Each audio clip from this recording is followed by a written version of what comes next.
بەچی پێەکەن بە نەخۆش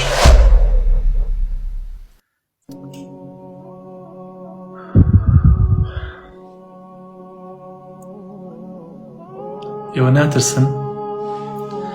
ناترسن ئێستا خوای گەورە شیفای ئەو بات ئەو دەردە بۆ ئێوە بێت. ئیبن مەسعود بە ڕەحمەت بێی فەرموو تەنانەت لە ژیانما گاڵتەم بە سەگیش نەکردووە، چونکە زۆر ترساوم شێوەی سەگ بگرم. لە ژیانتانە قەت شەماتەتان بە خەڵک نەیات، گاڵتەتان بە کەس نییە. خەڵک پڕ ماڵەکەی لە موعاناتە، لە ناخۆشیە. ڕاستە خەڵک پێکەنی، ڕاستە خەڵک سیارەی هەیە، ڕاستە خەڵک لە باڵەخانەی جوانایە، ڕاستە خەڵک جلی مارکە و جوانی لە بەرایە، بەڵام سنگی تەنگە، ناڕەحەتە، ژیانی ناڕەحەتە، کێشەی خێزانی هەیە، باوکی کێشەی لەگەڵ دایکیا هەیە، ژن و پیاوێک لەگەڵ یەکا کێشەیان هەیە. زۆر جار دکتۆرێکە بینی دێ فەحسی تۆ کات، بەڵام خۆی موعاناتی هەیە. زۆر جار مامۆسایەک دێتە پۆلەکەوە بە شەوقەوە دەرس بە تەڵەبەکانی ڵێتەوە، بەڵام ڕەنگە خێزانەکەی تۆرا بێ مناڵەکانی لە داینگەدا نابێت، لە دراون لە ماڵی دراوسەکەی دانابێت. وی تکاتان لێکم گاڵتە بە کەس مەکەن. ئەو کۆمنتی تۆ ئەسەرێکی زۆر ناشرین، یعنی کاریگەریکی زۆر ناشرین بە جێهێڵە لەسەر دڵی بەرامبەر. تۆ زێ ڕەحم و بەزەییتان هەبێت. ئەم موجتەمەعی ئێمە پێویستە بگەڕێتەوە. خەڵک زۆر هیلاکە، خەڵک زۆر هیلاکە، یەقینتان هەبێت. حەسبونا الله ونعم الوەکیل. ئێوە خۆتان ڕەنگە ئازارتان نەبینی بێت، بەسەتا لێت نەقەومیە نازانیت. زۆر جار کەسێکە عەزیزێکی لەدەست ئەدا بە شێوازێک ئەیبینیت ئەڵێ ئەم پیاوە بووە لە خۆیەکات، وەلەو لە شەرعا ئینسان نابێ ناشکوری بکات، بەڵام جاری وایە ئینسان تەحەمولی نامێنێت، چونکە تۆ لە مەوقعی ئەوانیت. بۆیە هەچی خەڵکێک لەسەر ئەم زەویە ئەژێت لە دایکێکەوە بەرەو بووە، بە تایبەت دایک. وی ئازاری کەس مەدەن، ڕەحمەتی خواتان لێبێ، دڵی کەس مەشکێنن. دڵشکاندن گاڵتە نییە. جاری وایە لە ئینسان لە یەک قسەیەکەوە ئیتر دڵی لە دنیا تۆرێت، تەواو بێتاقەتە بێت، لە هەموو شتێ بێتاقەتە بێت. لە خوێندن سار دەبێتەوە، لە کەسابەت سار دەبێتەوە، لە برادەرەکانی سار دەبێتەوە، تا ئەو کاتی گۆشەگیرە بێ و ئیتر بەو دەردەوە ئەمرێت. تکایە بە خۆتان نابشنەوە.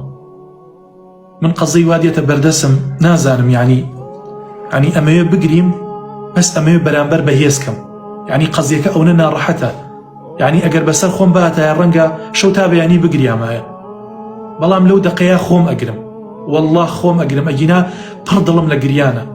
ئەمەوێ بەرامبەر بەهێز بێ، بەرامبەر نەڕوخێت. ئەوەنە قەزیەکەی قورسە. یعنی هەموو حەکیمی ئەم کوردستانە خڕکەیتەوە ئەو قەزەی بۆ چارەسەر ناکرێت، بەڵام پێویستە قسە بکەین. بۆی گاڵتەتان بە هیچ نییە.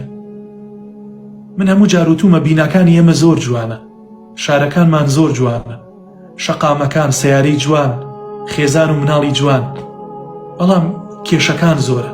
ناوەخنی خانەوەکان، ژوورەکان، ژووری نستنەکان پڕە لە کێشە، ژووری میوانەکان پڕە لە کێشە. مەطبەخی وا هەیە بە مانگ ئاگریتیان ناکرێتەوە.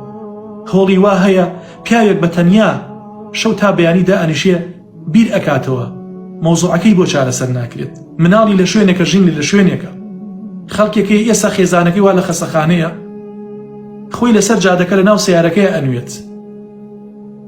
بۆیە ئاگاتان لە موعاناتی یەکتری بێت. گاڵتەتان یعنی گاڵتە بەم نقصانی خەڵک مەکەن. ئەوە نیعمەتی خوایە. من هیچ نقصانیەکەم نییە، تۆ هیچ نقصانیەکت نییە. بۆیە یعنی دایمەن سەیری بەرامبەرکەن، بە ئەخلاقێکی جوانەوە لەگە خەڵکا تەسەڕوفاتکەن. ژیان هەمومان بەجێی هێڵین، بەڵام مرۆڤی باش ئەو مرۆڤەیە کە بە جوانی ئەم دنیا تێپەڕێنێت. لە هەر شوێنێکن ڕێز لە بەرامبەرەکەتان بگرن. دنیا بریتیە لە فیراق، بریتیە لە دابڕان. چەند خۆشە لە قوتابخانەیەک بیت کە ئەو ڕۆژەی ئەمری هەمویان بە ئەسەر بن بووت، ئەو ڕۆژەی کە ئەگوازریتەوە نەقڵەکری بۆ شوێنێکی تر هەمویان بە ئەسەر بن بووت.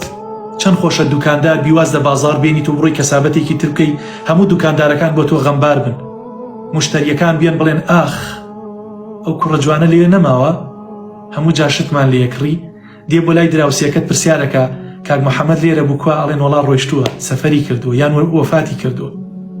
چەند خۆشە دراوسەیەکی باش بیت، دراوسەکان بە ئەسەب بن بۆت بڵێن ئاخ لە دەستمان دەرچوو ڕێزیمان نەگرت. چەند خۆشە هاوسەرێکی باش بیت، چەند خۆشە بە مەحەبەت و خۆشەویستیەوە لەگەڵ دەور و بەرەکەتا ژیان بکەیت. ژیان چی قیمەتێکی هەیە؟ وەڵا خەڵک هەیە لە ماڵەوە خاوەن 4-5 مناڵە، یعنی نازانێ ناز بداتە مناڵەکانی، یعنی نازانێ دوو باوشی گەرمیان پیا بکات، دوو دیاریان بۆ بکڕێت، نازانێ دڵیان خۆش بکات. ژن و پیاوی وا هەیە لە ماڵەوە دانیشتونە شەو تا بەیانی شەو نوێژەکەن بۆی خوای گەورە یەک مناڵێکیان باتی، یەک مناڵ. وەڵا خەڵک وتۆتی مامۆسا دوعام کردووە خوا پارچە گۆشتێکم باتی، ئەگەر نوقستانیش بێ قەی ناکە.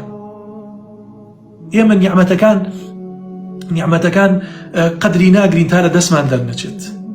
وی برایانی خۆم ڕێز لە یەکتری بگرن، ڕەحمتان بەرامبەر بە یەکتری هەبێت.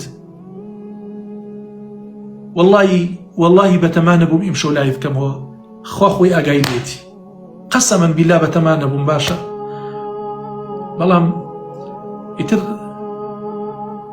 یعنی ئەزانم خەڵکێکی وەکویەوە چاوەڕێیەکە حەزەکە ئیسفادە بکات.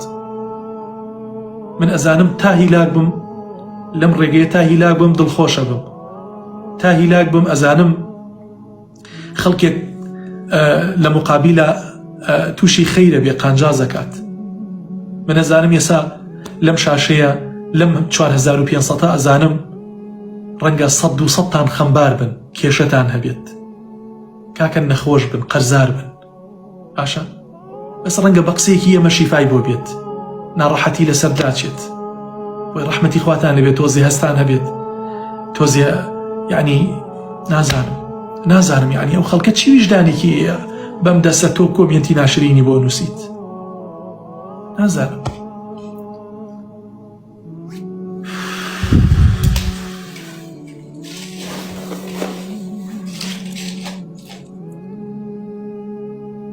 جا ئەڵێن چی مامۆساییەوە بۆ نەسیحەتی خەڵک ناکەن؟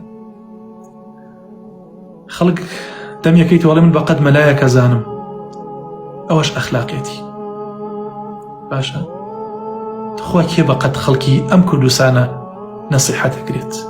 تەلەڤیزۆنەکەیتەوە هەل لە هەواڵەوە بیگرە، هەتا پاپای و ئەفلان کارتۆن و ئەمانە یاری مناڵان هەر هەمووی چییە؟ هەر هەمووی نەسیحەت و ئامۆژگاریە. بەڵام خەڵک گۆری ناگرێت هەتا لی نەقەومێت.